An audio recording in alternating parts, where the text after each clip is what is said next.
C'est la neige et on en a parlé tout à l'heure, on a entendu le ministre des Transports et puis je salue ceux qui nous écoutent régulièrement et c'est vrai qu'on a un fidèle parmi les fidèles et c'est pourquoi nous écoutons cette chanson, c'est Xavier Couture qu'on a bien connu dans une autre vie, cher Gérard Carrérou, on lui souhaite une bonne année.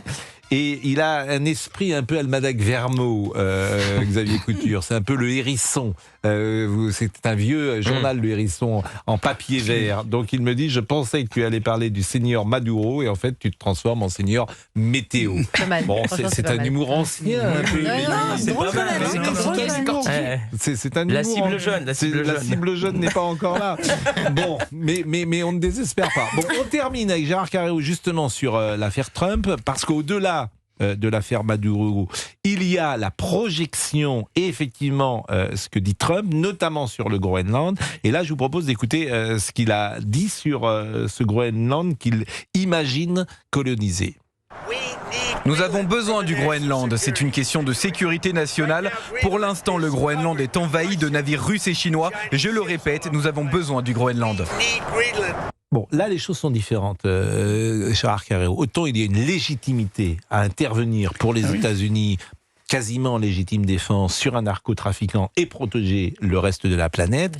Autant envahir le Groenland, il y a 56 000 habitants au Groenland, qui est souveraineté danoise. On n'est pas exactement dans le même registre. Non, en effet, si vous voulez, autant je pense qu'il y a quand même une assez large, il n'y a pas eu de sondage encore, mais une assez large adhésion pour le changement de gouvernement qui a été effectué il y a 2 jours, avec le renvoi d'un dictateur en prison, autant je pense que beaucoup de citoyens, même des gens qui sont de gauche après tout, peuvent penser que c'est pas une mauvaise chose, surtout pour le peuple en question. Mais pour ce qui est du Groenland, c'est beaucoup plus compliqué, effectivement. Ne serait-ce que pour une petite raison. Ce grand espace immense, il est actuellement, en termes de législation, il dépend d'un pays qui est membre de l'OTAN. Le Danemark. Le Danemark, c'est pas si simple de dire le Danemark, qui est, imaginez quand même un pays membre de l'OTAN qui va effectivement, qui pourrait éventuellement être agressé d'une manière ou d'une autre. Bon, je pense que Trump, par contre, c'est pas la première fois qu'il le dit. Et on a vu, ne serait-ce qu'avant-hier, on a vu que quand il dit quelque chose et quand il a une idée fixe, il ne se résout pas à la remettre dans sa... Le but du Groenland, et ce matin c'était intéressant d'ailleurs parce qu'on était avec un professionnel du pétrole, si j'ose dire, un chef d'entreprise qui s'appelait Bernard Duroc-Danner, qui a monté plusieurs entreprises aux États-Unis, qui vit à Houston et qui a investi massivement ces dernières années dans cette industrie du pétrole. Et il nous disait que l'enjeu pour les États-Unis, ce n'est pas le pétrole. Les États-Unis ont du pétrole. D'ailleurs, ils en revendent comme ils ont du gaz. En revanche, ils n'ont pas de minerais. Et le Groenland est une terre de minerais. C'est les terres rares. Donc il ne croyait pas du tout au prétexte du pétrole pour... Avancé par Trump lui-même. Hein. Oui, mais avancé par Trump lui-même. Mais vous avez parfaitement raison. Mais ce qu'il m'a dit hors antenne, il m'a dit le problème, c'est qu'on a un président qui dit n'importe quoi de temps en temps. Voilà ce qu'il disait très clairement. Et c'est vrai qu'il nous disait, ça n'a pas de sens d'aller chercher du pétrole au Venezuela. Pourquoi ? D'abord parce qu'il faudrait investir massivement. Les puits sont dans un état où ils sont absolument inexploitables. Ce pétrole ne correspond pas à celui qui est mis sur le marché. Donc on avait un avis d'expert, un avis de professionnel qui disait, même si on voulait sortir du pétrole du Venezuela, c'est pas avant 2 ans, 3 ans, 4 ans, parce qu'il faudrait des investissements massifs qu'aucune industrie ou aucune entreprise ne voudrait faire. En revanche, disait-il, le problème des États-Unis, c'est le minerai, les minerais. Nous n'en avons pas. Qu'ils veulent récupérer aussi aux Ukrainiens. Exactement. Oui. Donc, d'où l'enjeu du Groenland.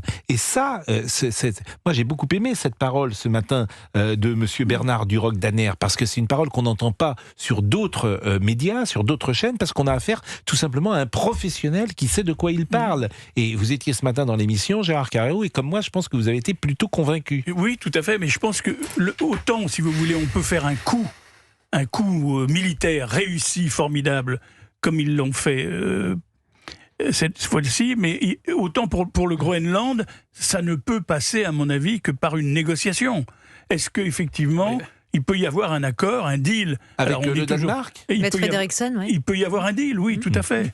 Et je vois pas très bien, même si c'est un pays membre de l'OTAN, je vois pas très bien les pays de l'OTAN se réunir pour déclarer la guerre aux États-Unis. Juste une chose, la sous-question, c'est qui bénéficie des minerais du Groenland aujourd'hui. Trump dit il y a une invasion entre guillemets de navires chinois, de navires russes. Ouais. Donc on retombe quand même toujours un peu dans la même histoire parce qu'au Venezuela c'est la même chose.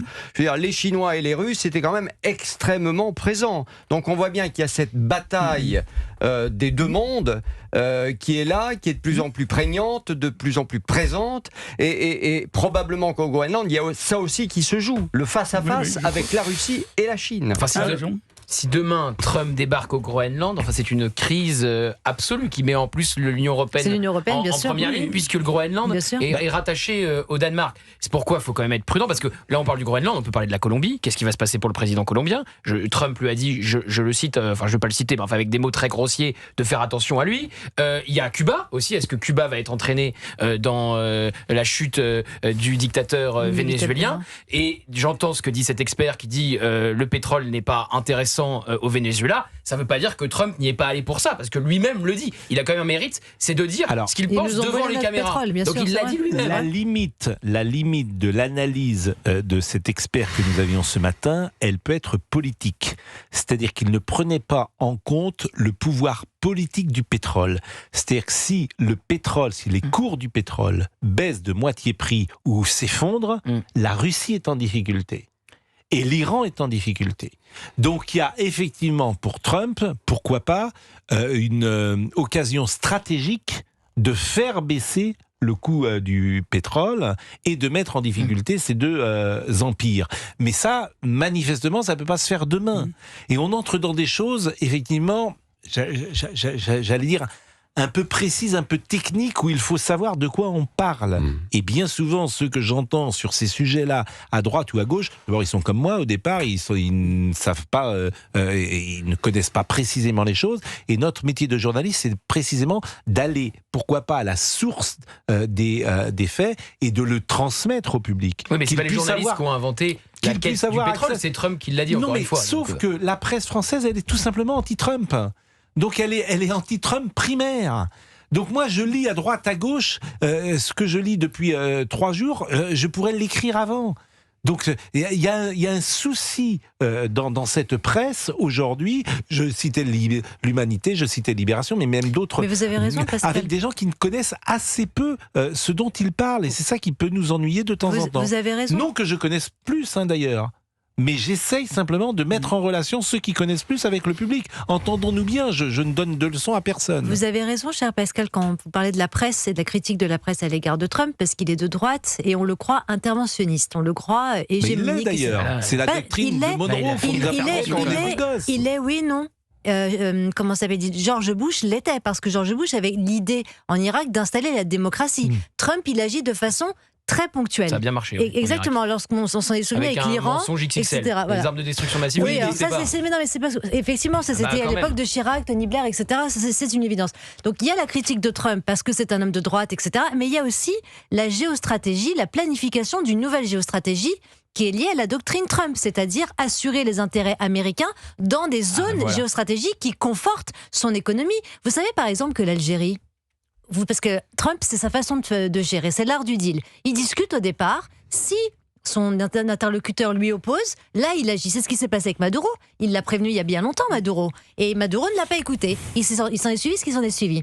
Trump a parlé à l'Algérie. Il lui a dit « Je vais installer Chevron et ExxonMobil pour précisément contrer la Chine et la Russie qui convoitent le Sahara et les hydrocarbures absolument algériens. » Tebboune s'est couché, Tebboune a accepté, il n'y a pas eu de révolution en Algérie. Alors c'est le nouvel ordre mondial dont on parle, avec pourquoi pas Xi Jinping qui demande Taïwan, Poutine qui demande l'Ukraine, mais ça peut être la jungle très vite. Et Trump qui demanderait le Groenland. Mais Gérard Carreau, ce qui est intéressant, c'est qu'aujourd'hui, et on le voit bien par les réactions des uns et des autres, chacun est décontenancé parfois, d'où ces réactions parfois à front renversé, parce qu'on entre dans une nouvelle ère peut-être, où la grille de lecture n'est plus la même. Oui, non mais tout à fait. Si vous voulez simplement, autant je peux imaginer, et même j'imagine au fond de moi-même, quelque chose qui se passe pour Cuba, je parle disons à période de 6 mois ou 1 an ou 2 ans, quelque chose se passant à Cuba pour virer effectivement les dirigeants actuels de Cuba, sous une forme ou sous une autre. Idem, si vous voulez, pour la Colombie. De la même manière, je ne crois pas une seconde à une action de type militaro-industriel de Trump sur le Groenland.